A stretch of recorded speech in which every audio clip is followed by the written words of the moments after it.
Hello there, Lucas here once more from the Hop Dev team. So this is a update video on the Hop CLI, and we want to introduce you to a new feature that we have been working on for the last couple of weeks.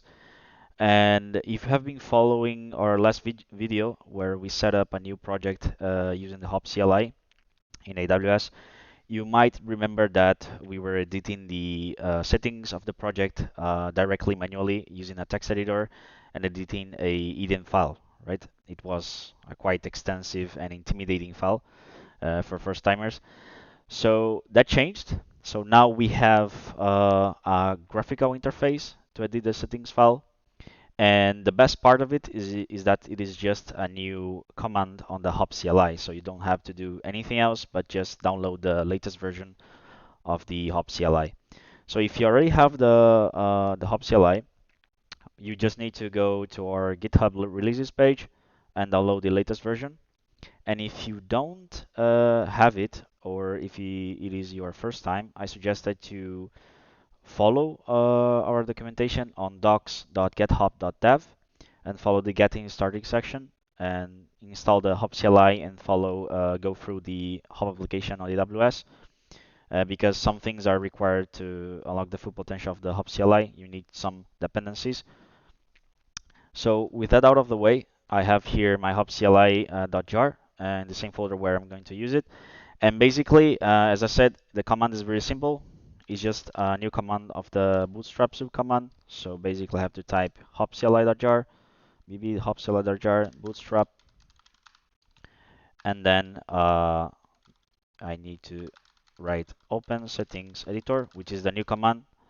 So this command, it will start a web server and will run it on localhost 8090 port, and that is where our web app is running right now. So if I go there, I already have the tab open here. So this is what you are going to see first. This is the home page of the settings editor, and basically what you are seeing here is the set of profiles that the Hop CLI provides or offers. And you have many options here. Profiles are just basically components that enhance your project. So for example, we have front end, we have CI/CD, persistence, business intelligence, and etc. Uh, in this first part, the idea is that you just select the profiles that suit your needs, and then you click on next to go to settings editor section.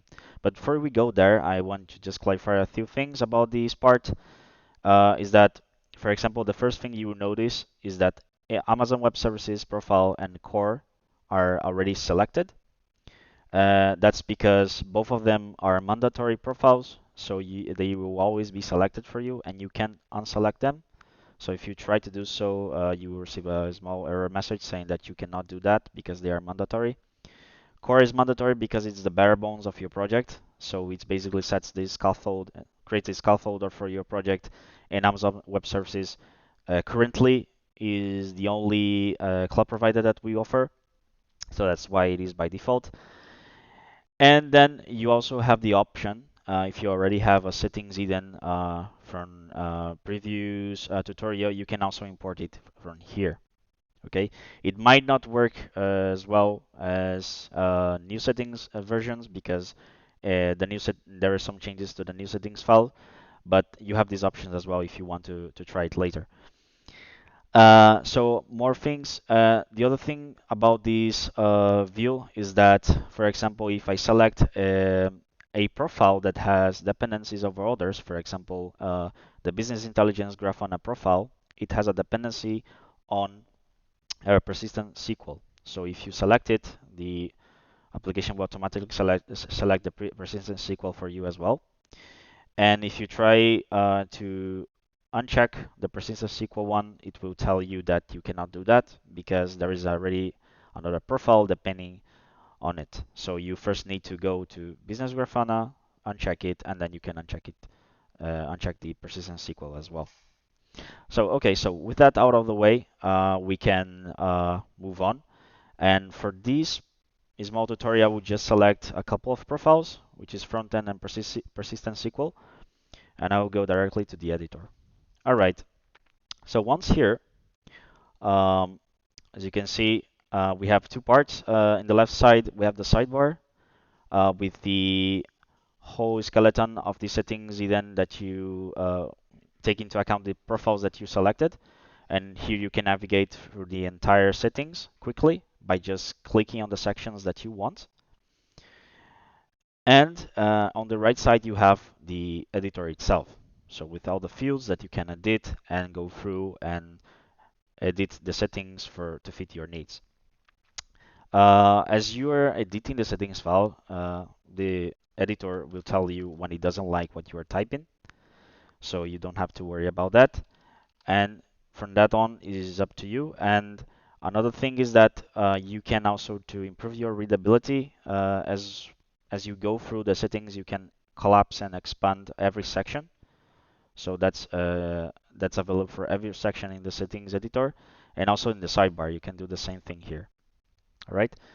So to just show you, to finish this video and show you the last part of it, is that you can export after you have done editing all the settings you want. You can export it to a file.